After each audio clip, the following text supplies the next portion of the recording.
Good morning. Gahapon rest ko o pahulay, pero dili lang gihapon matawag na pahulay kay ang labaman ko. Pero okay lang kay at least wala nagdagan, so walay contact sa grounds. So karon Sabado recovery run ko, so buhaton na ako ang tamang recovery run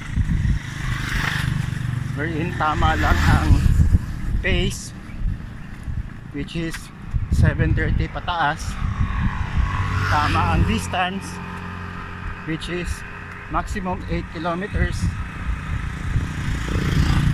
o dapat relax lang, slow, easy at ego free.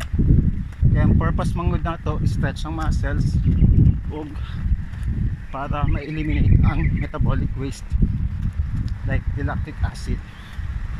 So mo lang na, see you.